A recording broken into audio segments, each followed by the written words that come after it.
नमस्कार दोस्तों, मैं विक्रम और आप देख रहे हैं हमारा चैनल नियर बाय स्टडी। और आज के इस महत्वपूर्ण वीडियो में मैं आप लोगों के लिए लेकर आया हूं बिहार एसएससी इंटर लेवल 2023 के लिए रुक्मिणी टेस्ट सीरीज। जी हाँ, तो रुक्मिणी टेस्ट सीरीज जिसमें हम आज प्रैक्टिस सेट नंबर 5 करने वाले हैं। क्या करने वाले हैं? प्रैक्टिस सेट नंबर 5 करने वाले हैं। 4 तक हमने प्रैक्टिस सेट कर रखा है। आप हमारे डिस्क्रिप्शन बॉक्स में दिए गए लिंक के ऊपर टिप करके 1 से लेकर के 4 तक प्रैक्टिस सेट जाकर देख सकते हैं, जो कि आपके लिए बहुत ही ज़्यादा उपयोगी साबित होने वाले हैं। और इस वीडियो में हम करने वाले हैं 75 क्वेश्चन, जो कि जीके और जीएस का होने वाला है। जी हाँ, तो जीके और जीएस का होने वाले हैं। साथ ही साथ हम इसका डिटेल सॉल्यूशन, जी हाँ दोस्तों, डिटेल सॉल्यूशन के साथ ये वीडियो को हम डिस्कस करने वाले हैं, जो कि आपके आने वाले बिहार एसएससी के एग्जाम के लिए बहुत ही ज़्यादा उपयोगी साबित होने वाला है। क्योंकि 75 क्वेश्चन जीके और जीएस का जो है वो अहम भूमिका निभाता है किसी भी एग्जाम्स के लिए, चाहे वो बिहार एसएससी का हो या फिर किसी और भी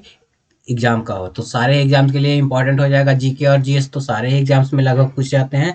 तो दोस्तों, समय को ना गवाते हुए चलेंगे आगे की ओर। तो आगे बढ़ने से पहले मैं आपको बता दूं कि जिन लोगों ने हमारे चैनल नियर बाय स्टडी को अभी तक सब्सक्राइब नहीं कर रखा है, तो नीचे के दिए गए रेड बटन को दबाकर आप हमारे चैनल को सब्सक्राइब कर लीजिए। साथ ही साथ बगल वाला बेल आइकन भी प्रेस कर दीजिएगा, ताकि लेटेस्ट वीडियो का नोटिफिकेशन सबसे पहले आप लोग को मिल सके। जी हाँ दोस्तों, सबसे पहले आप लोगों को मिल सके। अगर अगर ये वीडियो आप लोग को अच्छा लगे तो इसको लाइक कर लीजिएगा और ज़्यादातर लोगों को शेयर भी जरूर कर दीजिएगा, ताकि हर किसी को ये वीडियो मिल सके। जी हाँ, तो ज़्यादा से ज़्यादा लोगों को शेयर कर दीजिएगा ताकि हर किसी को ये वीडियो मिल सके। और दोस्तों, और आज का ये जो सेट होने वाला है, जी हाँ, तो आज का ये जो सेट होने वाला है, सेट नंबर 5 होने वाला है। क्या होने वाला है? सेट नंबर 5 होने वाला है, यानी टेस्ट सीरीज नंबर 5 होने वाला है। तो चलिए चलते हैं पहले क्वेश्चन की ओर। तो हमारा जो पहला क्वेश्चन है वो बहुत ही ज़्यादा महत्वपूर्ण है। क्या है हमारा? तो पहला क्वेश्चन जो बोला जा रहा है, क्या बोला जा रहा है, ध्यान से देखिए कि निम्नलिखित, या तो निम्नलिखित में से किस वर्ष को पहली बार ग्राम सभा घोषित किया गया था? जी हाँ, तो किस वर्ष को पहली बार जो है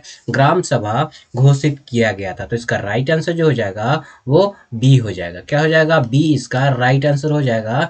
यानी कि 2009-10 में, जी हाँ, तो ध्यान दीजिएगा, 2009-10 में पहली बार ग्राम सभा घोषित किया गया था। कब किया गया था? 2009-10 में पहली बार जो है क्या किया गया है? घोषित किया गया। अगर ग्राम सभा की बात की जाए, जी हाँ, तो ग्राम सभा की बात की जाए तो आर्टिकल, जी हाँ, तो आर्टिकल किसमें? 243 में। किसमें? 243 में इसका वर्णन मिलता है। किसमें वर्णन मिलता है? 243 में जो है ग्राम सभा का वर्णन मिलता है। जी हाँ, तो ग्राम सभा का वर्णन मिलता है। बढ़ेंगे अगले प्रश्न की ओर। तो अगला प्रश्न है, पंचशील समझौता किन दो देशों के बीच हुआ था? जी हाँ, तो पंचशील समझौता जो है किन दो देशों के बीच हुआ था? तो भारत और चीन के बीच। जी हाँ, तो भारत और चीन के बीच जो है वो पंचशील समझौता हुआ था। किसके बीच? भारत और चीन के बीच। और कब हुआ था?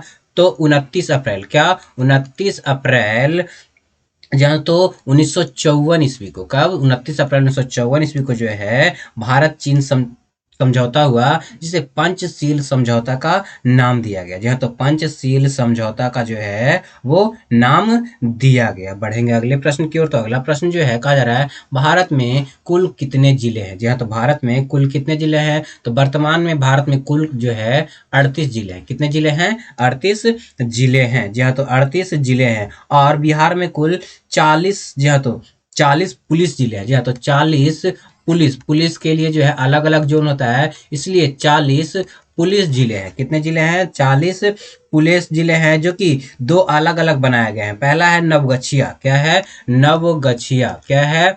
नवगछिया पहला है। और दूसरा जो है बगहा है। क्या है? बगहा जो है, जो दो नए नए बनाए गए हैं। अगर बात किया जाए सबसे अधिक जिला जो है वो कहाँ पड़ता है? तो सबसे अधिक जिला जो है यूपी में। और कितना है? 75 है। जी हाँ, तो 75। अगर बिहार की बात की जाए तो बिहार का 38वां जिला, जी हाँ, तो बिहार का 38वां जिला जो है अरवल है। क्या है? अरवल जो है बिहार का 38वां जिला। अगर कुल प्रखंड की बात की जाए बिहार में, तो कुल 9 प्रखंड है। कितने प्रखंड है? 9 प्रखंड है। अगर बात किया जाए बिहार का राष्ट्रीय पशु की बात की जाए, तो राष्ट्रीय पशु जो है वो बैल है। क्या है? बैल जो है राष्ट्रीय पशु है। पक्षी की बात की जाए तो राष्ट्रीय पक्षी जो है गौरैया है। क्या है? गौरैया जो है राष्ट्रीय पक्षी। अगर बात की जाए पुष्प की, तो पुष्प में राष्ट्रीय पुष्प जो हो जाएगा बिहार का, वो गेंदा हो जाता है। क्या होता है? गेंदा हो जाता है। राजकीय वृक्ष जो है वो पीपल हो जाता है। क्या हो जाता है? पीपल राजकीय वृक्ष हो जाता है। तथा राजकीय चिन्ह की बात की जाए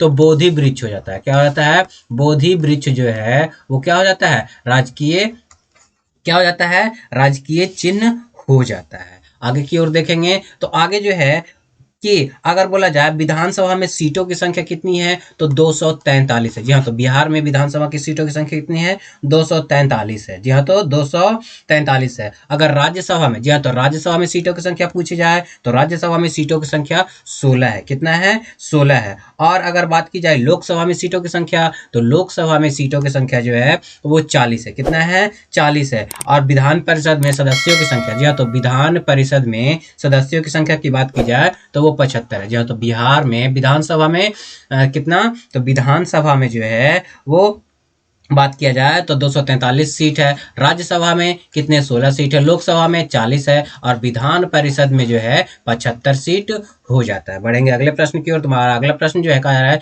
बिहार की यात्रा करने वाला प्रथम ब्रिटिश यात्री कौन था? जी हाँ, तो बिहार की यात्रा करने वाला प्रथम ब्रिटिश यात्री जो है वो कौन था? तो बिहार में सबसे पहले जो है आपको कौन आया था? तो रॉल्फ फिच। कौन आया था? रॉल्फ फिच जो है बिहार की यात्रा करने वाला प्रथम ब्रिटिश यात्री था। कौन था? प्रथम ब्रिटिश यात्री था। जी हाँ दोस्तों, जो कि बहुत ही ज्यादा इंपॉर्टेंट हो जाता है। ये किस समय आया था? तो ये अकबर के, जी हाँ, तो अकबर के शासनकाल में बिहार में आया था। जी हाँ, तो अकबर के शासनकाल में बिहार में आया था। अगर बात की जाए सर टॉमस रो की, तो सर टॉमस रो जो है वो कहाँ आया था? जहांगीर के दरबार में आया था। कहाँ आया था? जहांगीर के दरबार में आया था। और कब आया था? तो 1615 ईस्वी में। कब आया था? 1615 ईस्वी में जो है ये किसके? आपके जहांगीर के दरबार में आया था। और बात की जाए जहांगीर के दरबार में आने वाला प्रथम अंग्रेज कौन था? तो कैप्टन हॉकिंस था। कौन था? कैप्टन हॉकिंस था। कौन था? कैप्टन हॉकिंस जो था जहांगीर के दरबार में आने वाला पहला अंग्रेज था, जो कि 1609 में आया था। कब आया था? 1609 ईस्वी में आया था। अगर बात की जाए कि भारत में प्रथम पुर्तगाली यात्री कब आया था? तो 1498 ईस्वी में। कब आया था? 1498 ईस्वी में। कब? कौन था? तो वास्को डिगामा था। कौन था? वास्को डिगामा सबसे पहले जो है वो भारत में आया था। बढ़ेंगे अगले प्रश्न की ओर। तुम्हारा अगला प्रश्न में जो है कहा जा रहा है कि क्या कहा जा रहा है भारत में, जी हाँ, तो भारत में पहली बार, जी हाँ, तो पहली पंचवर्षीय योजना जो है किस आधार पर था, यानी कि इसका मॉडल जो था क्या था? तो इसका राइट आंसर जो हो जाएगा वो हो जाएगा हेराल्ड डोमर मॉडल। जी हाँ, तो पहला पंचवर्षीय योजना जो था हेराल्ड डोमर मॉडल पे आधारित था। जी हाँ, तो हेराल्ड डोमर मॉडल पे आधारित था। कब शुरू हुआ था? तो 1951 में शुरू होकर के 1956 तक चला था। कब तक चला था? 1956 तक चला था। जी हाँ, तो 1951 से लेकर 56 तक चला था। और इसमें यानी कि प्रथम पंचवर्षीय योजना जो है कृषि, जहाँ तो कृषि पर ज्यादा जोर दिया गया था। किस पर? कृषि पर जो है वो ज्यादा जोर दिया गया था। जी हाँ, तो ज्यादा जोर दिया गया था।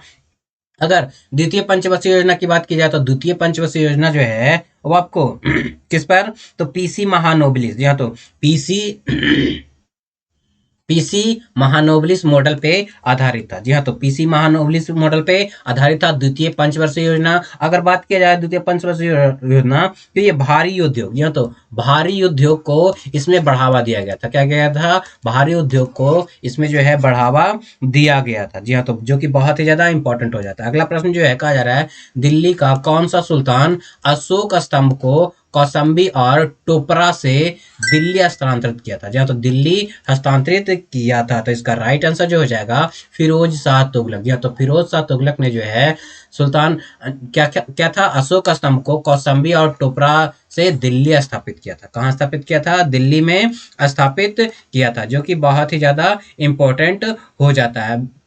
इन्होंने ही, फिरोज शाह तुगलक ने ही क्या किया था कि ब्राह्मणों पर जाजिया कर लगवाया था। क्या किया था? ब्राह्मणों पर जाजिया कर इसी ने लगवाया था। पढ़ेंगे अगले प्रश्न की ओर। तुम्हारा अगला प्रश्न जो है कहा जा रहा है, जो कि आपके लिए बहुत ही इंपॉर्टेंट साबित होने वाला है, कि निम्नलिखित घटना को कालक्रम के अनुसार व्यवस्थित कीजिए, जो कि नीचे दिए गए। तो सबसे पहले, जी हाँ, तो सबसे पहले की अगर बात की जाए तो सबसे पहले जो है वो कौन हो जाएगा? तो सबसे पहले चंपारण आंदोलन हो जाएगा 1 नंबर में। क्या हो जाएगा 1 नंबर में? चंपारण आंदोलन। उसके बाद अमृतसर की घटना हो जाएगा 2 नंबर में। उसके बाद जो है मोपला विद्रोह जो है वो 3 नंबर हो जाएगा। और 4 नंबर में हो जाएगा आपका चौरा चौरी कांड। क्या हो जाएगा 4 नंबर में हो जाएगा चौरा चौरी कांड। अगर बात की जाए इनके काल का, तो सबसे पहले जो है चंपारण आंदोलन जो है कब हुआ था? तो चंपारण आंदोलन जो है 1917 में हुआ था। कब हुआ था? 1917 में हुआ। अमृतसर की घटना सभी को याद होगा 1919 में हुआ। कब हुआ? 1919 में हुआ। अगर मोपला विद्रोह की बात की जाए तो 1921 में हुआ। और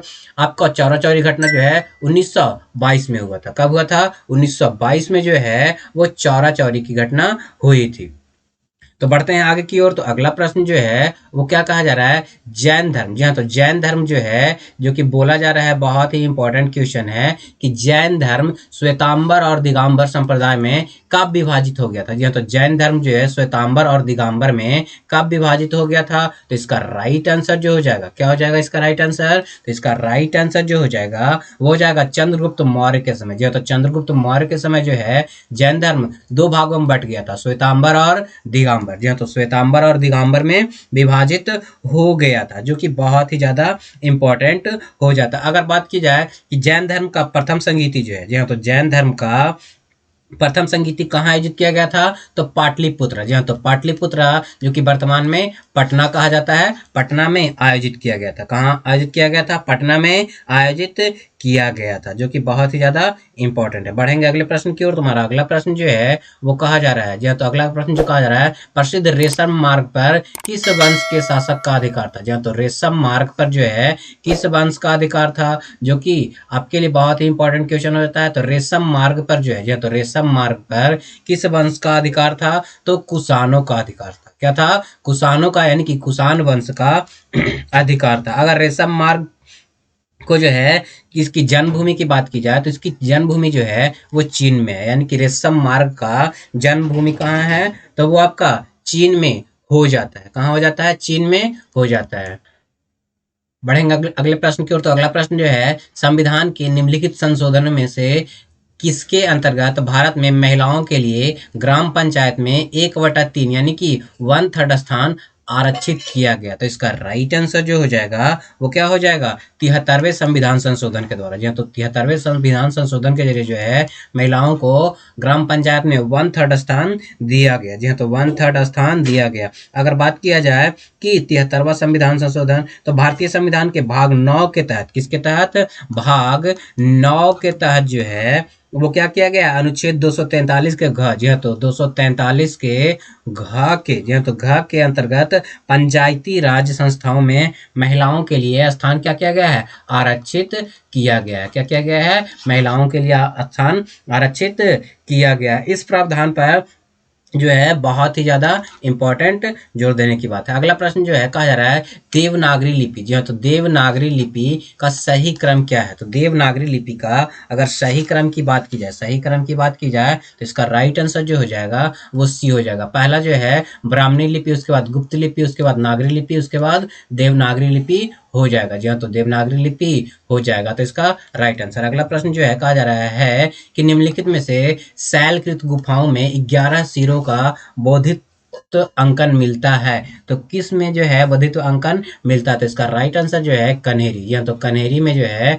इसका अंकन जो है वो देखने को मिल जाता है। अगर बात की जाए कन्हेरी जो है, कन्हेरी सालसेट द्वीप पर स्थित है। कहाँ स्थित है? सालसेट द्वीप पर जो है ये कन्हेरी स्थित है। जी हाँ, तो कन्हेरी स्थित है। और ये जो है बेसाल्ट चट्टानों से बना हुआ है। जी हाँ, तो बेसाल्ट चट्टानों से बना हुआ है। और ये जो है बौद्ध, जी हाँ, तो बौद्धों से संबंधित ये कन्हेरी की गुफा है। जी हाँ, तो जो कि अत्यधिक प्राचीन गुफा है। जी हाँ, तो बहुत ही प्राचीन गुफा हो जाता है। बढ़ेंगे अगले प्रश्न की ओर। तो हमारा अगला प्रश्न जो है वो कहा जा रहा है, जी हाँ, सरदेश मुखी। जी हाँ, तो सरदेश मुखी की वसूली शिवाजी इसलिए करते थे क्योंकि वे महाराष्ट्र के पुश्तैनी सरदेश मुख थे। जी हाँ, तो सरदेश मुख थे। और सरदेश मुखी राजस्व का कितना भाग वसूला जाता था? यानी कि सीधे सीधे क्वेश्चन पूछा जा रहा है कि सरदेश मुखी जो है किसके द्वारा? आपके शिवाजी के द्वारा क्या क्या था?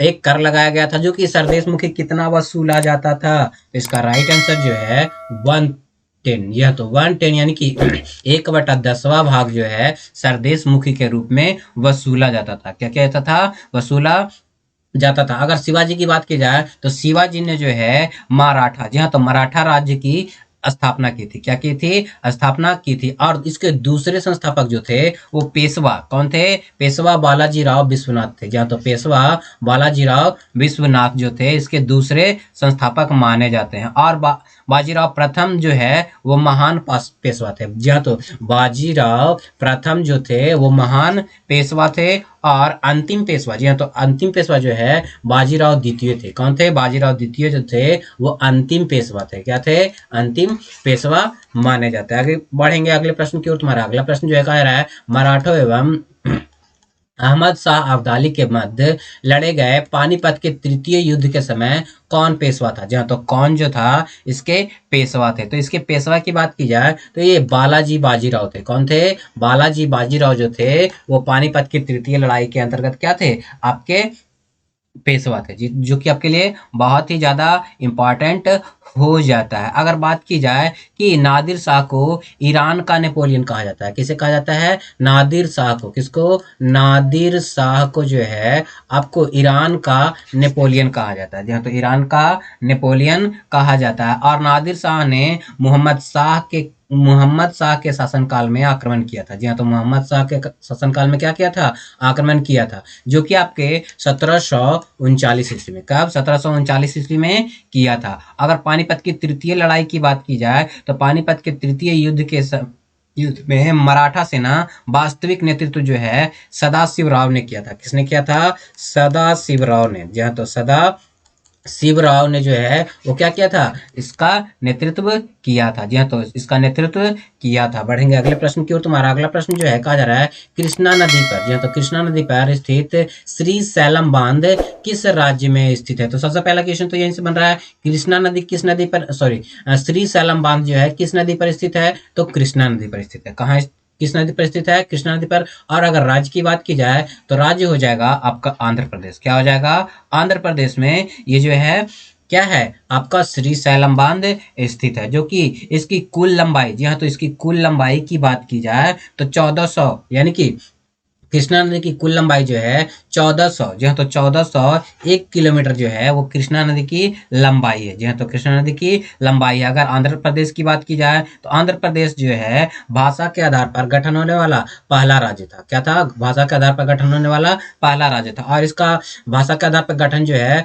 1953 ईस्वी में हुई था। कब हुआ था? 1953 ईस्वी में हुआ था। और उसके बाद जो है आंध्र प्रदेश को दो भागों में विभाजित कर दिया गया 2 जून 2014। जी हाँ, तो 2 जून 2014 को जो है इससे अलग होकर तेलंगाना, जी हाँ, तो तेलंगाना राज्य बनाया गया। क्या बनाया गया? तेलंगाना राज्य बनाया गया, जो कि आपके लिए बहुत ही ज्यादा इंपॉर्टेंट हो जाता है। अगर कृष्णा नदी की बात की जाए तो कृष्णा नदी पर एक और महत्वपूर्ण बांध है, जो कि क्या है आपका?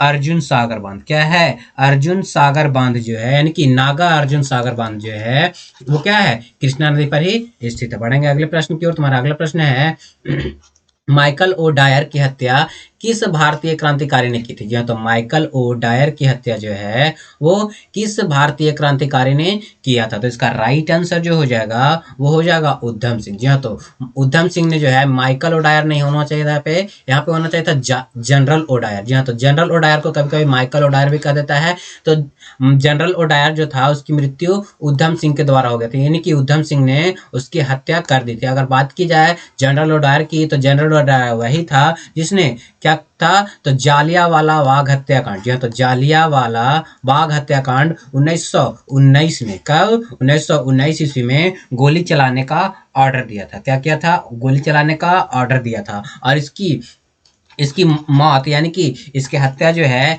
13 मार्च, क्या? 13 मार्च 1940 ईस्वी में कब किया गया था?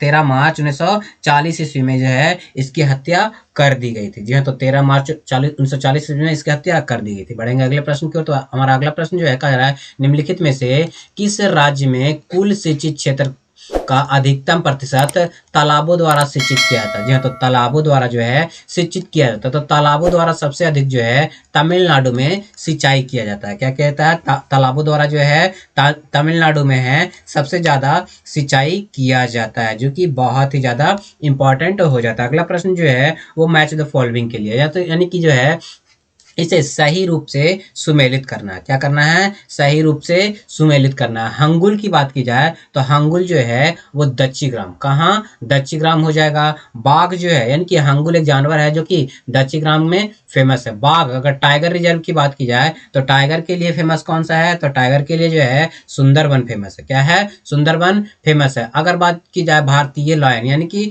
इंडियन लॉयन की बात की जाए, भारतीय शेर की बात की जाए, तो ये जो है आपका गिर गुजरात वाला फेमस है। गिर गुजरात वाला फेमस है। अगर रोहिनो सेरोस के लिए यहाँ पे रोहिनोसोरस लिख दिया, राइनोसोरस जो कि गैंडा कहा जाता है, राइनोसेरस के लिए जो है काजीरंगा फेमस है। क्या है? काजीरंगा जो है वो फेमस है। अगर सुंदरबन की बात की जाए तो सुंदरबन जो है सुंदरी नाम की ट्री के लिए, जी हाँ, तो सुंदरी नाम की ट्री के लिए जाना जाता है, जो कि आपका कहाँ पड़ता है? पश्चिम बंगाल में पड़ता है। कहाँ पड़ता है? पश्चिम बंगाल में पड़ता है। जी हाँ, तो जो कि आपके लिए बहुत ही ज्यादा इंपॉर्टेंट है। अगर बात की जाए टाइगर की तो आपको क्या है? तो प्रोजेक्ट टाइगर रिजर्व जो है 1973 में प्रारंभ किया गया था। कब किया गया था? 1973 में प्रारंभ किया गया था। और सुंदरबन जो है डेल्टा के ऊपर क्या है? आपको स्थित है। अगर बात की जाए, क्या बात किया जाए कि सन सतोपथ ग्लेशियर, जी हाँ, तो सतोपथ ग्लेशियर जो है वो कहाँ अवस्थित है?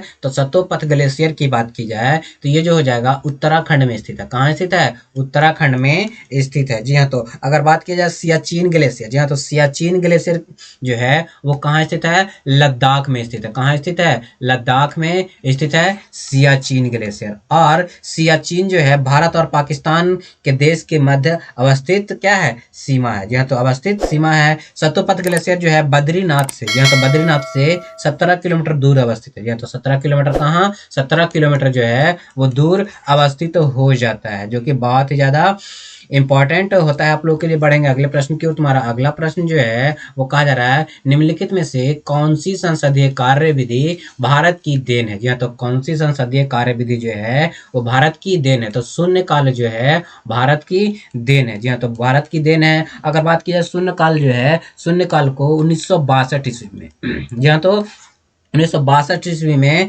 प्रारंभ किया गया। जहाँ तो 1962 ईस्वी में जो है वो प्रारंभ किया गया, जो कि बहुत ही ज्यादा इंपॉर्टेंट है। अगला प्रश्न जो है कहा जा रहा है भारतीय संविधान की, जी हाँ, तो भारतीय संविधान की प्रस्तावना में, जी हाँ, तो प्रस्तावना में न्याय शब्द का प्रयोग किस अर्थ में किया गया? जी हाँ, तो किस अर्थ में जो है वो किया गया? तो इसका राइट आंसर जो है सामाजिक, आर्थिक और राजनीतिक न्याय के लिए। जी हाँ, तो सामाजिक, आर्थिक और राजनीतिक न्याय के लिए जो है न्याय शब्द का जो है प्रयोग किया गया है, जो कि आप लोगों के लिए बहुत ही ज्यादा इंपॉर्टेंट हो जाता है। अगर बात किया जाए कि 42वां संविधान संशोधन, जी हाँ, तो 42वां संविधान संशोधन 1976 के द्वारा, किसके द्वारा? 1976 के द्वारा क्या जोड़ा गया है? तो इसके द्वारा जो है, जी हाँ, तो इसके द्वारा जो है आपको संविधान में, किसमें? संविधान में जो है क्या जोड़ा गया है? तो समाजवादी, क्या जोड़ा गया है? समाजवादी, क्या जोड़ा गया है?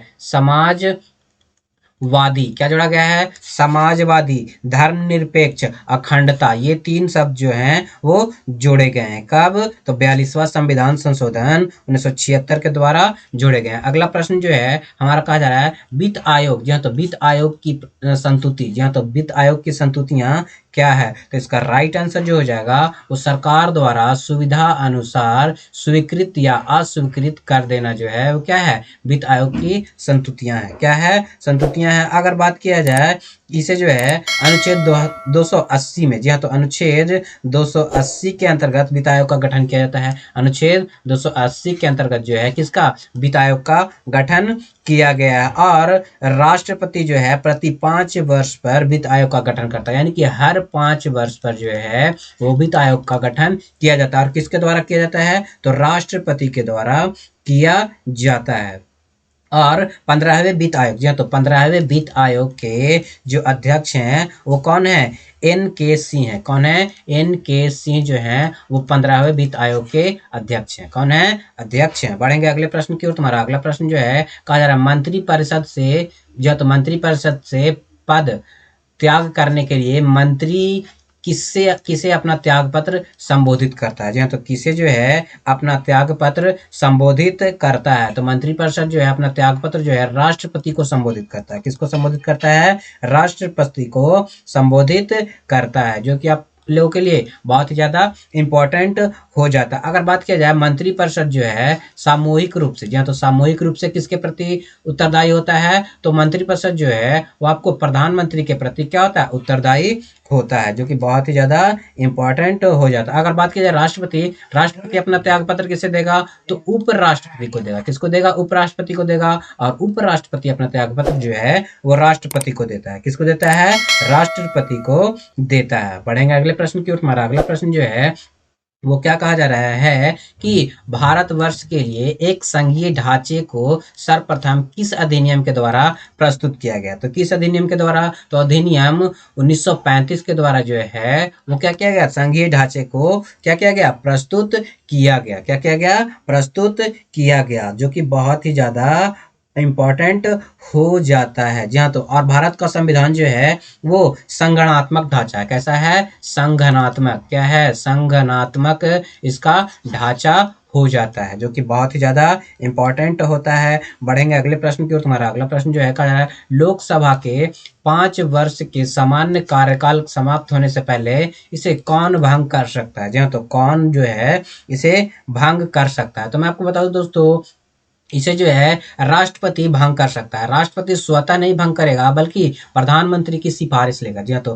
प्रधानमंत्री से की सिफारिश पर जो है लोकसभा को क्या कर सकता है? भंग किया जा सकता है। क्या किया जा सकता है? भंग किया जा सकता है, क्योंकि लोकसभा जो है निम्न सदन होता है। क्या होता है? निम्न सदन होता है। जी हाँ, तो निम्न सदन होता है और साथ ही साथ इसका कार्यकाल 5 वर्ष होता है और इसे आपातकाल के समय समाप्त किया जा सकता है और इसे पुनः निर्वाचित करने के लिए 6 माह का समय दिया जाता है। कितने का समय दिया जाता है? 6 माह का समय दिया जाता है, जो कि बहुत ही इम्पोर्टेंट हो जाता है। बढ़ेंगे अगले प्रश्न की ओर। तुम्हारा अगला प्रश्न जो है कहा जा रहा है निम्नलिखित में से कौन सा देश आसियान का सदस्य नहीं है? जी हाँ, तो आसियान का सदस्य नहीं है। तो बांग्लादेश जो है यहाँ पे आसियान का सदस्य नहीं है। जी हाँ, तो बांग्लादेश जो है आसियान का सदस्य नहीं है। अगर बात किया जाए आसियान का फुल फॉर्म क्या होता है? तो association of south east Asian nation हो जाता है। जी हाँ, तो एसोसिएशन ऑफ साउथ ईस्ट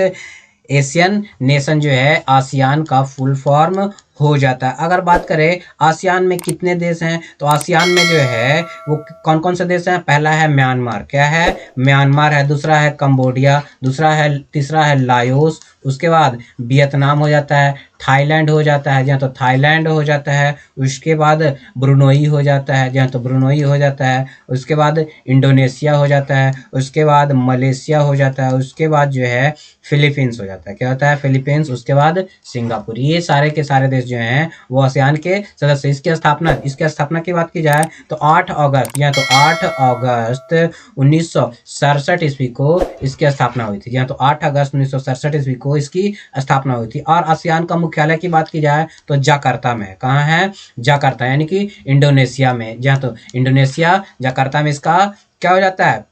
आपका मुख्यालय हो जाता है। जी हाँ, तो मुख्यालय हो जाता है। बढ़ेंगे अगले प्रश्न की ओर। तुम्हारा अगला प्रश्न जो है वो क्या कहा जा रहा है कि निम्नलिखित अनुच्छेदों में से, जी हाँ, तो अनुच्छेदों में से कौन राज्य सरकार को ग्राम पंचायतों को गठित करने के लिए निर्देशित करता है? जी हाँ, तो कौन जो है निर्देशित करता है? तो इसका राइट आंसर जो है वो हो जाएगा अनुच्छेद 40। जी हाँ, तो अनुच्छेद 40 के तहत जो है वो क्या किया जाता है? ग्राम पंचायत का गठन किया जाता है। जी हाँ, तो ग्राम पंचायत का गठन किया जाता है और ये जो है भाग, जी हाँ, तो भाग 4 के अंतर्गत निर्दिष्ट है। जी हाँ, तो भाग 4 के अंतर्गत निर्दिष्ट है। अगर भाग 4 की बात की जाए तो इसमें 35 से लेकर 51 अनुच्छेद वर्णित है। क्या है? 35 से लेकर 51 अनुच्छेद जो है वो वर्णित किया गया है। जी हाँ, तो वर्णित किया गया है। अगर भाग 1 की बात की जाए, भाग 1 में जो है वो क्या किया गया है, आपका इसका विषय जो है संघ का नाम और राज्य क्षेत्र है। जी हाँ, तो संघ और उसके राज्य क्षेत्र हो जाता है। भाग 14 में जो है विधि के समक्ष समानता है। भाग 17 में जो है अस्पृश्यता का अंत, यानी कि छुआछूत जिसको कहते हैं, छुआछूत का अंत किया गया है। जी हाँ, तो छुआछूत का अंत किया गया है। जी हाँ, तो सॉरी दोस्तों, ये भाग नहीं बल्कि ये अनुच्छेद है, सॉरी।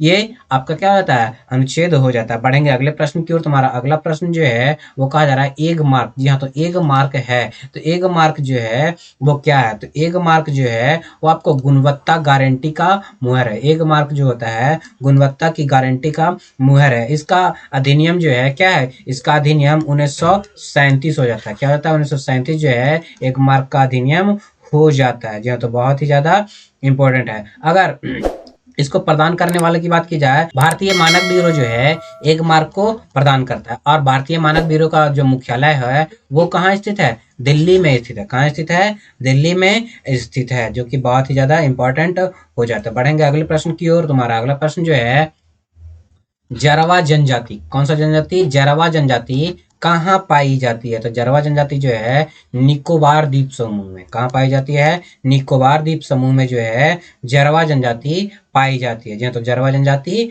पाई जाती है, जो कि आप लोगों के लिए बहुत ही इंपॉर्टेंट है। सबसे बड़ा जनजाति की बात की जाए तो आपका भील हो जाएगा। क्या हो जाएगा, भील जो है भारत की सबसे बड़ी जनजाति। गौंड जो है भारत की दूसरी सबसे बड़ी जनजाति होता है। क्या होता है, गौंड जो है भारत की दूसरी सबसे बड़ी जनजाति हो जाती है। अगला प्रश्न जो है वो कहा जा रहा है, क्या कहा जा रहा है निम्नलिखित में से किन देश समूह, जा तो निम्नलिखित में से किन देश समूह में भूमध्य रेखा से गुजरती है, यानी कि कौन से देश समूह से भूमध्य रेखा जो है वो गुजरती है। तो इसका राइट आंसर जो हो जाएगा वो हो जाएगा बी, यानी कि कोलंबिया, केनिया तथा इंडोनेशिया से जो है भूमध्य रेखा गुजरती है। जी हाँ, तो भूमध्य रेखा गुजरती है। जी हाँ, तो 1 डिग्री देशांतर जो है वो भूमध्य रेखा की दूरी जो है कितना होता है, 1 डिग्री देशांतर से भूमध्य रेखा की दूरी जो है 132 किलोमीटर होता है। कितना होता है, 32 किलोमीटर होता है।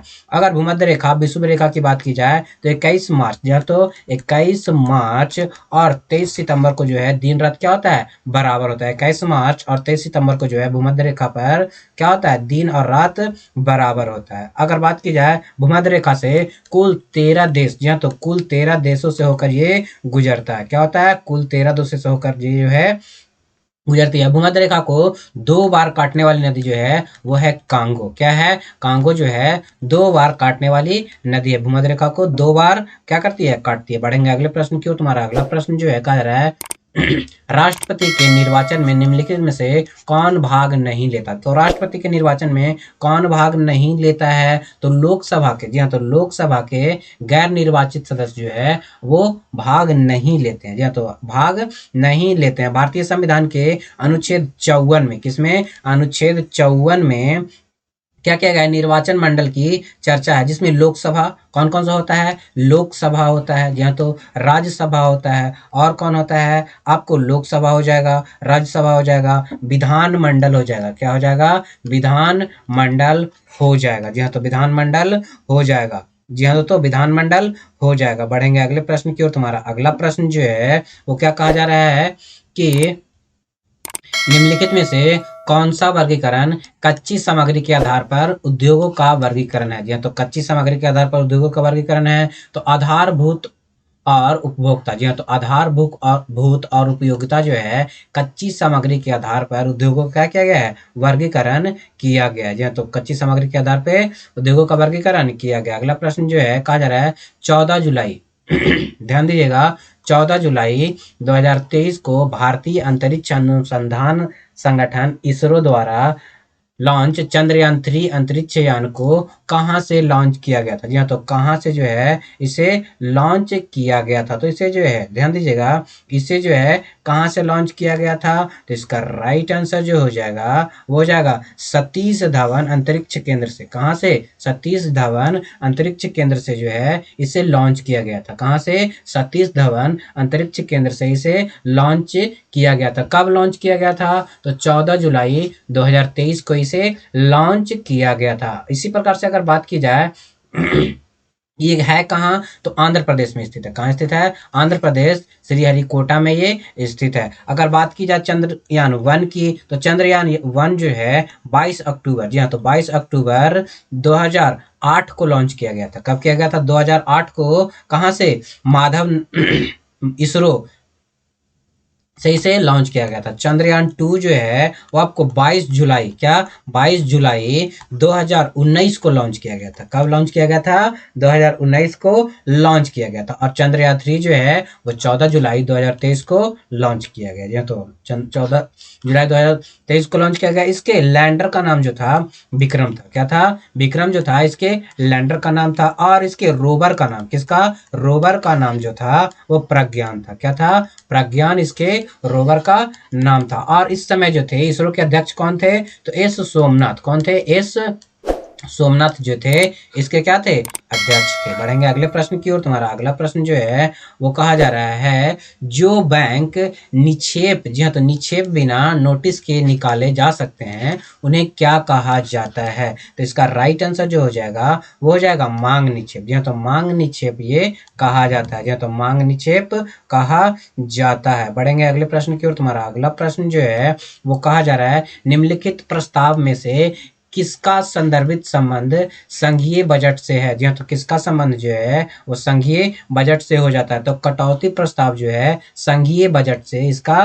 क्या हो जाता है? संबंध हो जाता है, जो कि आप लोगों के लिए बहुत ही ज्यादा इंपॉर्टेंट है। अगर प्रस्ताव की बात की जाए तो प्रस्ताव जो है आपके कितने प्रकार के दिए हुए हैं यहाँ पे? 4 प्रकार के। कितने प्रकार के? 4 प्रकार के। पहला है निंदा प्रस्ताव, दूसरा ध्यान आकर्षण प्रस्ताव, स्थगन प्रस्ताव और कटौती प्रस्ताव। जी हाँ, तो कटौती प्रस्ताव हो जाता है। अगला प्रश्न जो है वो कहा जा रहा है, पद्मश्री 2023 के लिए बिहार की कितनी हस्तियों को चुना गया है? तो बिहार के कितने हस्तियों को चुना गया है? तो बिहार के 3 हस्तियों को चुना गया है। कितने हस्तियों को चुना गया है? बिहार के 3 हस्तियों को चुना गया है। तो ये कौन कौन है 3 हस्तियां? पहला है सुभद्रा देवी। कौन है? सुभद्रा देवी। कौन है? सुभद्रा देवी है। दूसरे व्यक्ति कौन है? तो दूसरे हैं आनंद कुमार। कौन है? आनंद कुमार है। कौन है?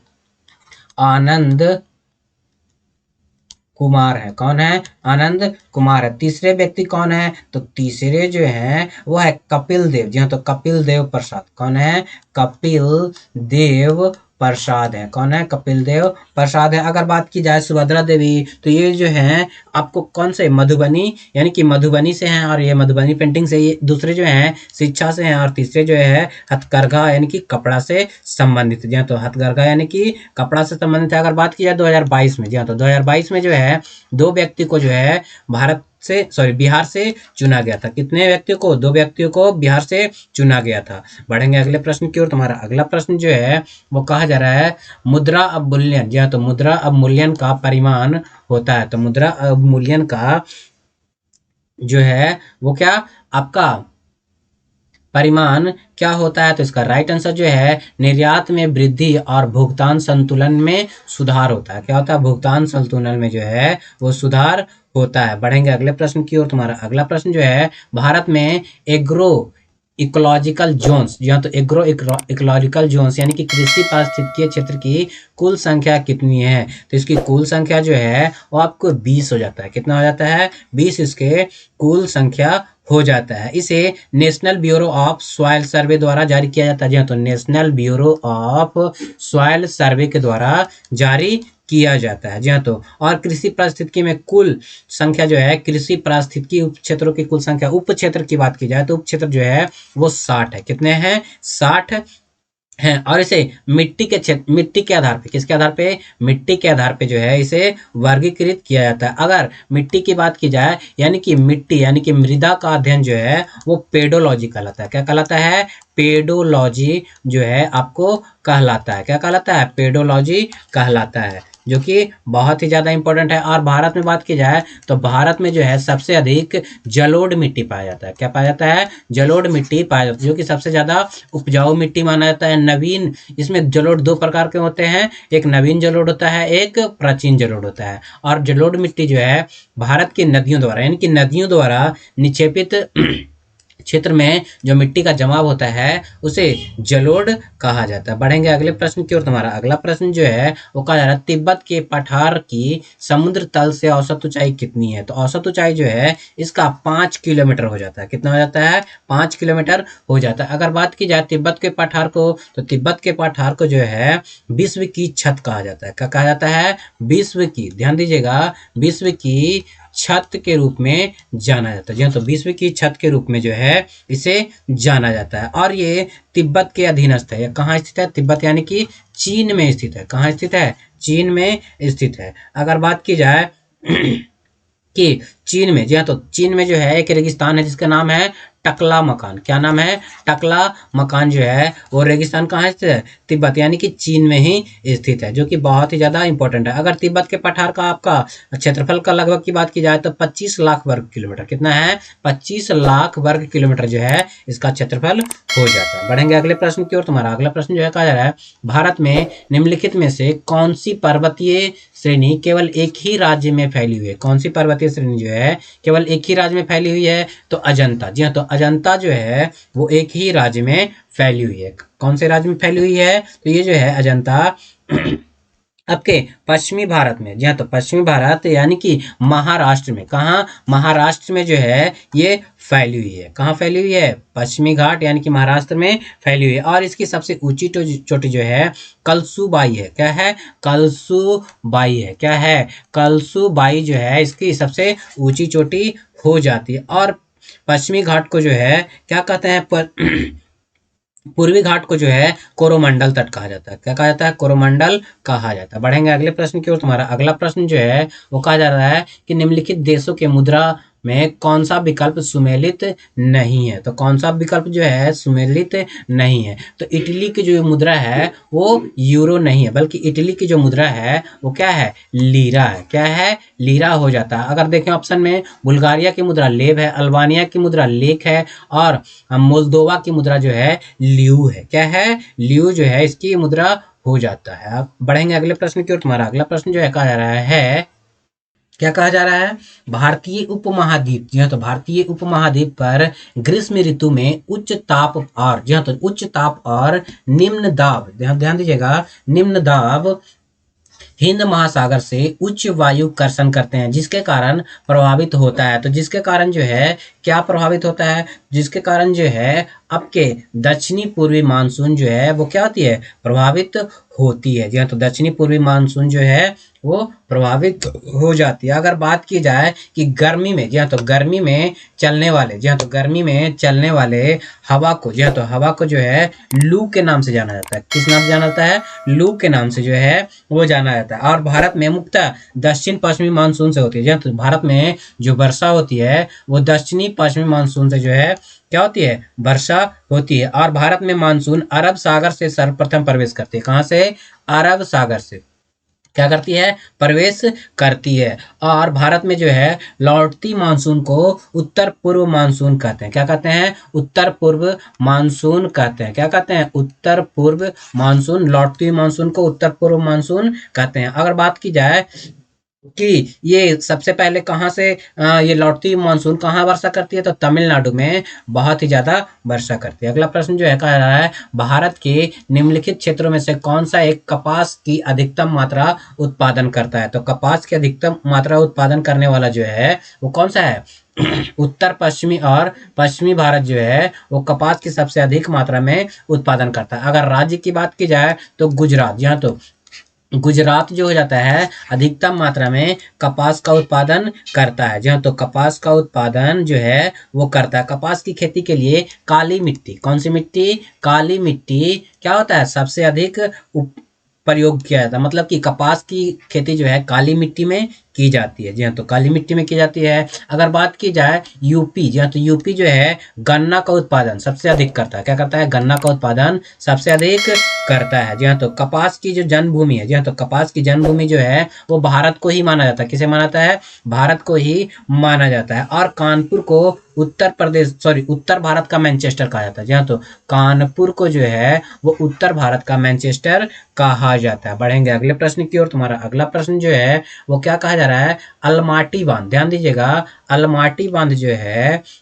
वो किस नदी पर स्थित है? तो अलमाटी बांध जो है वो आपको कृष्णा नदी पर हो जाता है। कहाँ हो जाता है? कृष्णा नदी पर जो है अलमाटी बांध स्थित है। और अलमाटी बांध परियोजना कर्नाटक में, जी हाँ, तो कर्नाटक में कृष्णा नदी पर स्थित है। ये कहाँ स्थित है? यानी कि कर्नाटक में स्थित है। कहाँ स्थित है? कर्नाटक में स्थित है। और इसका यह परियोजना जो है 2005 में, कब? 2005 में बनकर तैयार हो गया था। यानी कि यह बांध जो है 2005 में बनकर तैयार हो गया था। अगर बात की जाए, जी हाँ, तो अगर बात की जाए महानदी की, तो महानदी पर जो है हीरा कुंड बांध है। कौन सा है? हीरा कुंड बांध जो है वो महानदी पर हो जाता है। और अगर बात की जाए, जी हाँ, तो अगर बात की जाए हनुमान बैराज जो है कोसी नदी पर स्थित है। कहाँ स्थित है? कोसी नदी पर स्थित है। और त्रिवेणी, जी हाँ, तो त्रिवेणी नहर गंडक नहर नदी से निकलती है। कहाँ से निकलती है? गंडक नदी से निकलती है। और कोसी नदी के बाहर, जी हाँ, तो कोसी नदी को ध्यान दीजिएगा कि कोसी नदी, कौन सी नदी? कोसी नदी को जो है बिहार का शोक कहा जाता है। क्या कहा जाता है? बिहार का शोक जो है कोसी नदी को कहा जाता है, क्योंकि ये अपने रास्ते, जी हाँ, तो कोसी नदी जो है अपना रास्ता बदलने में माहिर है, इसीलिए इसे क्या कहते हैं?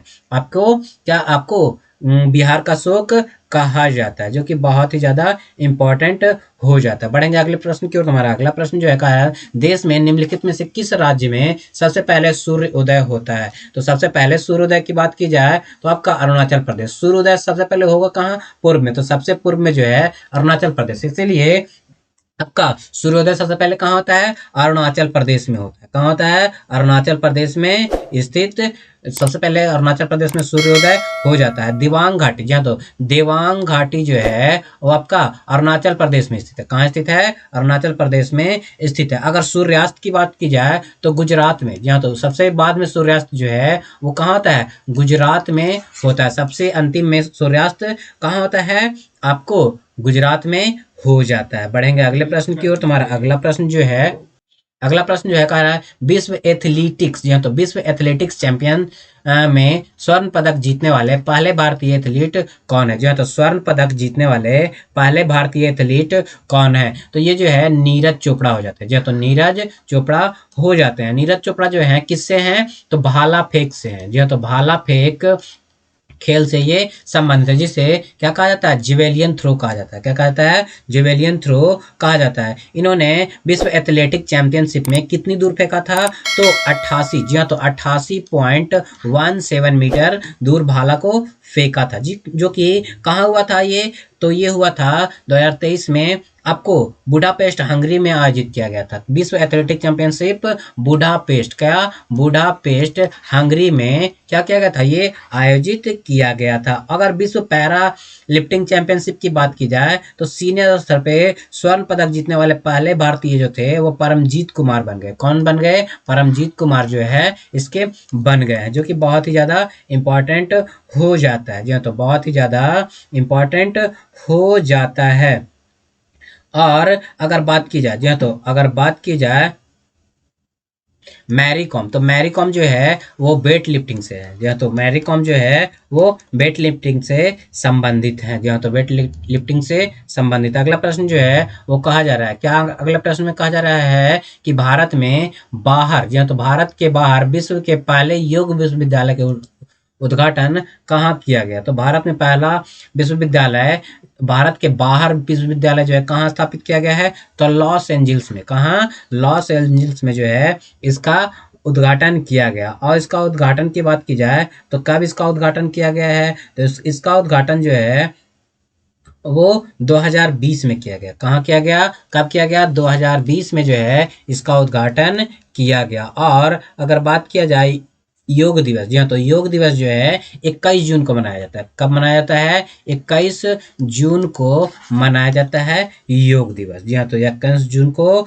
योग दिवस मनाया जाता है। बढ़ेंगे अगले प्रश्न की ओर। तुम्हारा अगला प्रश्न जो है listen to your heart the London adventure पुस्तक के लेखक कौन है? तो इस पुस्तक के लेखक जो हैं वो कौन है? रस्किन बॉन्ड है। कौन है? रस्किन बॉन्ड जो है listen to your heart the London adventure जो है इस पुस्तक के लेखक हैं। बढ़ेंगे अगले प्रश्न की ओर। तुम्हारा अगला प्रश्न जो है क्या कहा जा रहा है कि 19 सितंबर, जी हाँ, तो 19 सितंबर 2023 को केंद्रीय कैबिनेट द्वारा पारित महिला आरक्षण विधेयक के तहत महिलाओं को लोकसभा एवं राज्य विधानसभाओं में 33% सीट आरक्षण करने के लिए प्रावधान किया गया है। यह किस संविधान संशोधन का विधेयक है? तो ये जो है किस संविधान संशोधन का विधेयक है? तो ये आपका हो जाता है 128वें संविधान संशोधन का विधेयक हो जाता है। बढ़ेंगे अगले प्रश्न की ओर। तुम्हारा अगला प्रश्न जो है कहा जा रहा है सितंबर 2023 में किस देश को हराकर भारत ने एशिया कप क्रिकेट 2023 टूर्नामेंट खिताब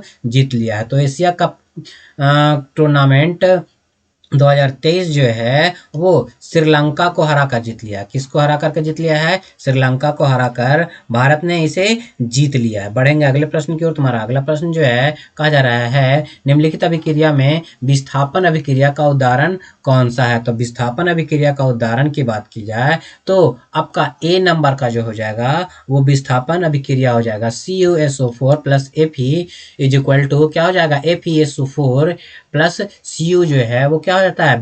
विस्थापन अभिक्रिया होता है, यानी कि कॉपर को जो है यहाँ पे विस्थापित किया जा रहा है। क्या किया जा रहा है? कॉपर को जो है यहाँ पे विस्थापित किया जा रहा है। अगला प्रश्न जो है चावल की खेती के लिए, जी हम ध्यान दीजिएगा, चावल की खेती के लिए आदर्श जलवायु परिस्थितियां हैं। जी हाँ, तो आदर्श जलवायु परिस्थितियां क्या है? तो इसका राइट आंसर जो हो जाएगा 100 सेंटीमीटर से अधिक वर्षा और 25 सेंटीमीटर सेल्सियस से अधिक ताप इसका राइट आंसर हो जाता है। जी हाँ, तो इसका राइट आंसर जो है वो हो जाता है। बढ़ेंगे अगले प्रश्न की ओर। तुम्हारा अगला प्रश्न जो है प्राणियों और, जी हाँ, तो प्राणियों और पादप की जातियों में अधिकतम विविधता मिलती है। जी हाँ, तो अधिकतम विविधता जो है किस वन में, यानी कि किस क्षेत्र में देखने को मिलती है? तो इसका राइट आंसर जो हो जाएगा उष्णकटिबंधीय आर्द्र वनों में इसकी अधिक विविधता देखने को मिलती है। जी हाँ, तो इसकी अधिक विविधता देखने को मिलती है। अगर उष्णकटिबंधीय क्षेत्र की बात की जाए, इसका तापमान जो है उच्च होता है। क्या होता है? इसका तापमान उच्च होता है और भारी मात्रा में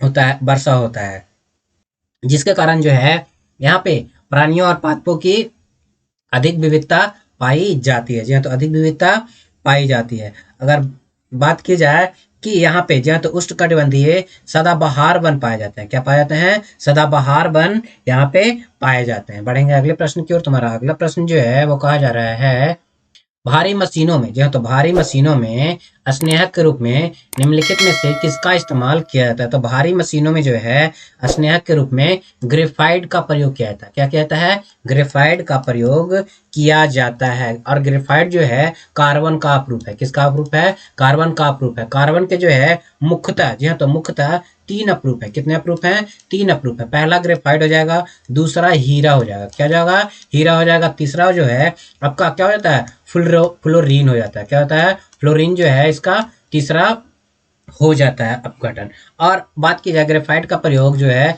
पेंसिल में, जी हाँ, तो पेंसिल का जो सिक्का होता है, पेंसिल के बीच में जो लगा होता है वो जो है ग्रेफाइट का बना होता है। हीरा की बात की जाए तो हीरा सबसे कठोर पदार्थ है और इसका ये पूर्ण आंतरिक परिवर्तन पर आधारित है। जी हाँ, तो पूर्ण आंतरिक परिवर्तन पर आधारित है। अगर बात की जाए कार्बन से, तो कार्बन से ही कोयले का निर्माण होता है और कोयले में जो है कार्बन की मात्रा अधिक होती है, जिसमें जितना ज़्यादा अधिक रहेगा उसकी किस्म उतनी ही ज़्यादा अच्छी रहेगी। अगला प्रश्न जो है स्पंज क्या है? तो स्पंज जो है वो क्या है? तो स्पंज एक प्रकार का जीव है। क्या है? एक प्रकार का जीव है। बढ़ेंगे अगले प्रश्न की ओर। तुम्हारा अगला प्रश्न है एक बीकर में 4 डिग्री सेल्सियस पर पूर्ण जल से भरा हुआ है। जल ऊपर होकर बहने लगेगा यदि, अगर इसे क्या करेंगे तो ऊपर होकर के ये बहने लगेगा। तो इसका राइट आंसर जो है आपको या तो ऊपर गर्म, या तो गर्म करेंगे या तो ठंडा करेंगे, तो क्या हो जाएगा? जल जो है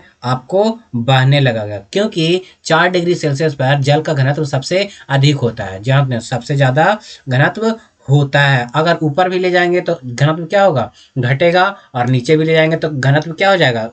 घनत्व बढ़ेगा, और नीचे भी ले जाएंगे तो घनत्व बढ़ेगा। जी हाँ, तो घनत्व बढ़ेगा। अगर बात की जाए कि 0 डिग्री, तो 0 डिग्री पर जो है जल जो है जमकर बर्फ बन जाता है, यानी कि ये आपका किस में बन जाता है? आपको जो है आपको सॉलिड, यानी कि कठोर अवस्था में पहुंच जाता है। जी हाँ, तो कठोर अवस्था में पहुंच जाता है। जल का जो बाष्पीकरण बिंदु जो होता है वो 100 डिग्री सेल्सियस होता है। कितना होता है? 100 डिग्री सेल्सियस होता है। अगला प्रश्न जो है कहा जा रहा है भूमंडलीय, जी हाँ तो भूमंडलीय ताप का मुख्य कारण, जी हाँ तो मुख्य कारण किसकी वृद्धि है? जी हाँ तो किसकी वृद्धि है? तो इसका राइट आंसर जो हो जाएगा, जी हाँ तो इसका राइट आंसर जो हो जाएगा वो हो जाएगा कार्बन डाइऑक्साइड। जी हाँ तो कार्बन डाइऑक्साइड के कारण जो है भूमंडलीय ताप में वृद्धि होती है। जी हाँ तो भूमंडलीय ताप में वृद्धि होती है। कार्बन डाइऑक्साइड की उपस्थिति अगर कम करेंगे तो भूमंडलीय ताप का जो वृद्धि है वो कुछ समय के लिए क्या हो जाएगा। और ठोस CO2, जी हाँ तो ठोस CO2 को जो है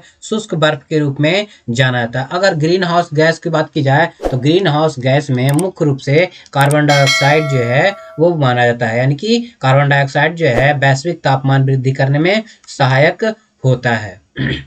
बढ़ेंगे अगले प्रश्न की ओर। तुम्हारा अगला प्रश्न जो है वो क्या कहा जा रहा है? अगले प्रश्न में जो है वो कहा जा रहा है, जी हाँ दोस्तों अगले प्रश्न में कहा जा रहा है कसे कशेरुकी प्राणियों में चिकनी अंतःद्रव प्रद्रव्य जालिका बहुत सी दीवारों से फिल इन द ब्लैंक का निर्विषीकरण करने में महत्वपूर्ण भूमिका निभाती है। तो कौन जो है इसका भूमिका निभाता है? तो इसका राइट आंसर जो है यकृत जो है इनमें महत्वपूर्ण भूमिका निभाता है। क्या करता है? महत्वपूर्ण भूमिका निभाता है। अगला प्रश्न जो है, जी हाँ तो अगला प्रश्न जो है वो कहा जा रहा है, तो क्या कहा जा रहा है तो कि बहुत ही इंपॉर्टेंट प्रश्न है। कहा जा रहा है लैंप की बत्ती में तेल ऊपर चढ़ता है क्योंकि, या तो तेल ऊपर क्यों चढ़ता है? तो इसका राइट आंसर जो है कोशिकीय क्रिया परिघटन के चलते। जी हाँ तो कोशिकीय क्रिया परिघटन के चलते जो है लैंप की बत्ती, जी हाँ तो लैंप की बत्ती में तेल ऊपर चढ़ता है। क्या होता है? तेल ऊपर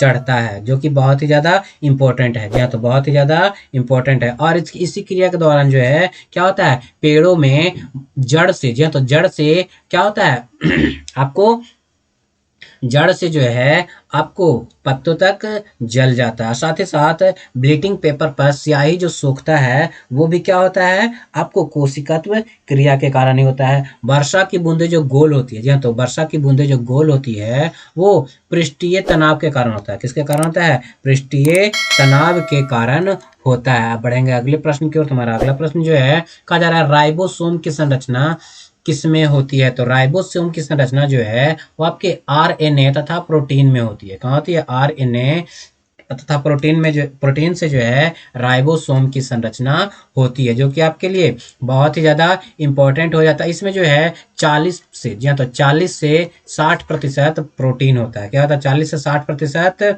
प्रोटीन होता है और 60 से 40%, जी हाँ तो 60 से 40% जो है क्या होता है आपको RNA होता है। जी हाँ तो RNA जो है इसमें होता है। बढ़ेंगे अगले प्रश्न की ओर। तुम्हारा अगला प्रश्न जो है कहा जा रहा है यक्ष्मा के रोगियों को निम्नलिखित में से कौन सी औषधि प्रभावशाली होती है? यानी कि यक्ष्मा टीबी के लिए कौन सा जो आपका औषधि है, कौन सी दवा जो है वो अधिक प्रभावशाली होती है? तो जी हाँ तो इसके लिए जो सबसे अधिक प्रभावशाली जो दवा होती है वो क्या होता है आपको रिफैम पिंसिस, जी हाँ तो रिफैम्पिस जो है सिन जो है वो आपका क्या है यक्ष्मा टीबी के लिए क्या है बहुत ही ज्यादा उपयोगी औषधि हो जाता है। अगला प्रश्न जो है वो कहा जा रहा है, क्या कहा जा रहा है जब क्षारीय प्रकृति से, जी हाँ तो जब क्षारीय प्रकृति के एक रसायन को हल्दी के लेप में मिलाया जाता है तब इसका रंग, जी हाँ तब इसका रंग जो है वो क्या हो जाएगा? तो इसका रंग जो है वो पीला हो जाएगा। क्या हो जाएगा? इसका रंग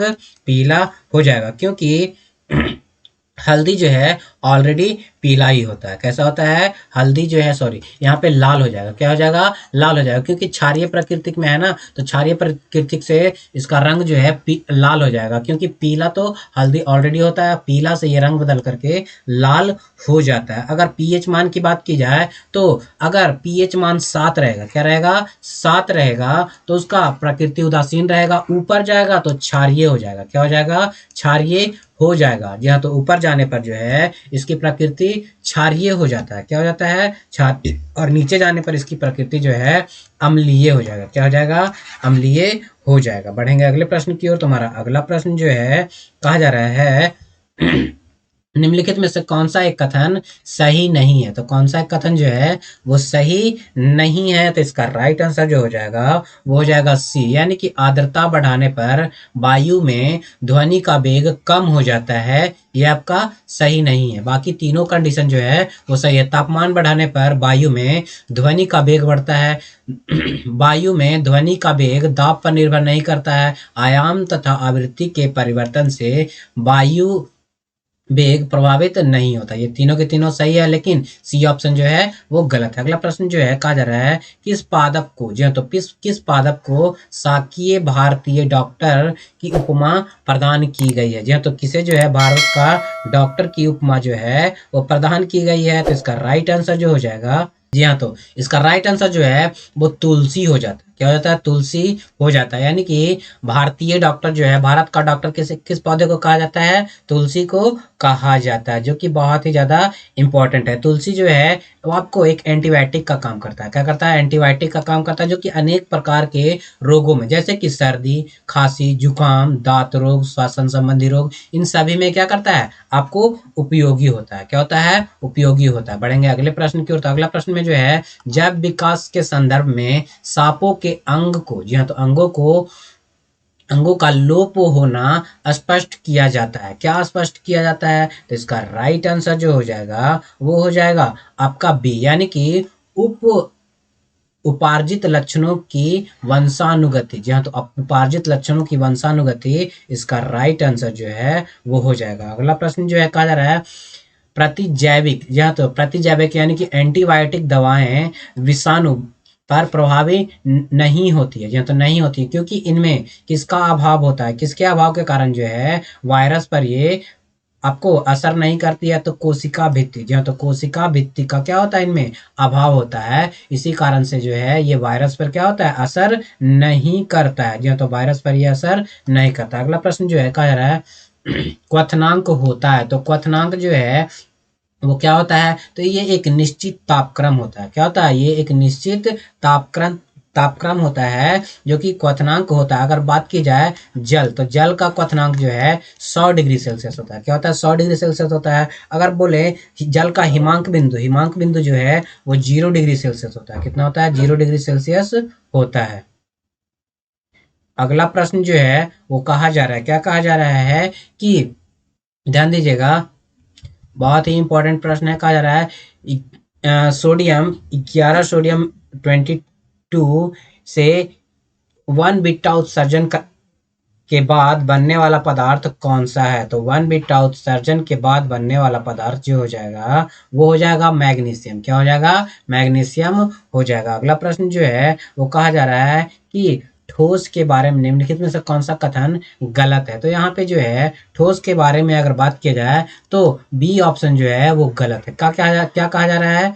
किसी ठोस को गर्म किए जाने पर उनके कणों के तापीय ऊर्जा कम हो जाती है, जिससे यह द्रव परिवर्तित होता है। तो ये आपका गलत है। इसके अलावा जो है आपका किसी ठोस के आकार और आकृति निश्चित होते हैं जो स्वतः परिवर्तन नहीं होते हैं। यह आपका सही है। किसी ठोस के संघटक कणों के बीच लगने वाले अंतरा अणुक बल बहुत प्रबल होता है, जो कि अणुओं को स्थिर परिस्थिति में रखता है। ये भी सही है। ठोस में संघटक कण एक दूसरे से बहुत निकट होते हैं। ये भी आपका सही है। बढ़ेंगे अगले प्रश्न की ओर। तुम्हारा अगला प्रश्न जो है, या तो हमारा अगला प्रश्न जो है वो क्या कहा जा रहा है? तो कहा जा रहा है उत्तल लेंस की फोकस दूरी अधिकतम होगी। तो उत्तल लेंस की फोकस दूरी कब, किसमें जो है, यानी कि कैसे जो है आपको क्या हो जाएगी? अधिकतम होगी। तो लाल प्रकाश के लिए जो है क्या हो जाएगी? अधिकतम हो जाएगी। क्या हो जाएगी? लाल प्रकाश में अधिकतम हो जाएगी। उत्तल लेंस की फोकस दूरी के लिए जो है लाल प्रकाश जो है सबसे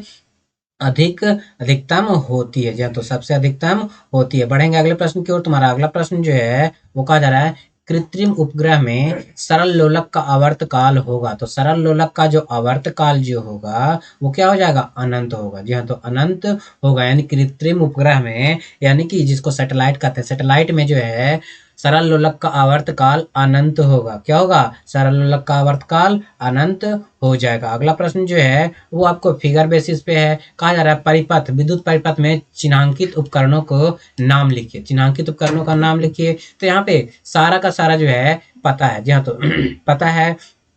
तो किसको किसको बताना है, तो यहाँ 1 और 2 का बताना है। जी हाँ, तो 1 और 2 का जो है वो बताना है। पहला तो सेल दिया और दूसरा जो है आपका कुंजी दिया हुआ है। तो इसके अनुसार जो है, जी हाँ, तो इसके अनुसार जो है इसका राइट आंसर जो है पहला में हो जाएगा वोल्ट मीटर, यहाँ पे वोल्ट मीटर यूज होता है, और दूसरा में हो जाता है आमीटर। जी हाँ, तो दूसरा में क्या हो जाता है, आमीटर हो जाता है। क्या हो जाता है, दूसरा में आमीटर जो है वो हो जाता है। बढ़ेंगे अगले प्रश्न की ओर। तुम्हारा अगला प्रश्न जो है, जी हाँ, तुम्हारा अगला प्रश्न जो है वो बहुत ही इंपॉर्टेंट है। क्या कहा जा रहा है अगला प्रश्न में कि ध्यान दीजिए, एक ऐसा उदाहरण जिसे विद्युत ऊर्जा का प्रकाश ऊर्जा में स्थानांतरण होता है। तो विद्युत ऊर्जा से प्रकाश ऊर्जा जो है वो क्या करता है, विद्युत धारा से बल्ब का जलना जो है इसका राइट आंसर हो जाएगा। यानी कि विद्युत धारा को प्रकाश ऊर्जा में परिवर्तित करने वाला जो उपकरण है वो क्या होता है, बल्ब हो जाता है। जी हाँ, तो अगर प्रेस यानी कि जो आयरन होता है, आयरन जो है वो क्या करता है, विद्युत ऊर्जा को क्या, विद्युत ऊर्जा को यानी कि हीट ऊर्जा में, किसमें, हीट ऊर्जा में परिवर्तित करता है, यानी कि उष्मा ऊर्जा में परिवर्तित करता है। पानी को गर्म करने वाला हीटर जो है ये भी आपका क्या करता है, आपको विद्युत ऊर्जा को आपको हीट ऊर्जा में यानी कि आपको हीट एनर्जी में परिवर्तित करता है, जो कि बहुत ही इंपॉर्टेंट हो जाता है। बढ़ेंगे अगले प्रश्न की ओर। तुम्हारा अगला प्रश्न जो है कहा जा रहा है सजीव के संदर्भ में, जी हाँ, तो सजीव के संदर्भ में टेराफाइटा वर्ग, जी हाँ, तो टेराफाइटा वर्ग जो है वो किस जगत में भाग होता है, किस जगत जगत का भाग होता है। तो इसका राइट आंसर जो है वो आपका प्लांटी वर्ग का ये भाग होता है। किसका भाग होता है, प्लांटी वर्ग का भाग होता है। अगला प्रश्न जो है वो सबसे लास्ट क्वेश्चन है। कहा जा रहा है 220 वोल्ट पर किस विद्युत बल्ब के तंतु, किसी विद्युत बल्ब का तंतु 0.2 एम्पियर धारा 10 मिनट तक बहती है, तो इसमें कितनी ऊर्जा क्या करेगी, व्यय होगी। तो कितनी ऊर्जा जो है व्यय होने वाली है। तो इसका राइट आंसर जो है वो आपका हो जाएगा सी। क्या हो जाएगा, सी हो जाएगा। यानी कि 200 सॉरी क्या हो जाएगा, 26,400 जूल जो है इसमें ऊर्जा जो है वो खपत हो जाएगी। जी हाँ, तो 26,400 ऊर्जा जूल जो है उसे उसमें खपत हो जाएगी। तो दोस्तों आज के इस वीडियो में बस इतना ही। तो आप लोग बताइए कि आप लोगों को ये वीडियो कैसा लगा। अगर अच्छा लगा तो इस वीडियो को लाइक कर लीजिए और ज़्यादातर लोगों को शेयर भी जरूर कर दीजिए। और जिन लोगों ने हमारे चैनल नियर बाय स्टडी को अभी तक सब्सक्राइब नहीं कर रखा है तो नीचे कर दिए गए रेड बटन को दबाकर आप हमारे चैनल को सब्सक्राइब कर लीजिए, साथ साथ बगल वाला बेल आइकन भी प्रेस कर दिए ताकि लेटेस्ट वीडियो का नोटिफिकेशन आप लोगों को मिल सके। और दोस्तों हम जल्द ही मिलेंगे सेट नंबर, जी हाँ, तो सेट नंबर 6 के साथ, जी हाँ, तो सेट नंबर 6 के साथ। तब तक के लिए इतना ही, मिलते हैं अगले वीडियो में।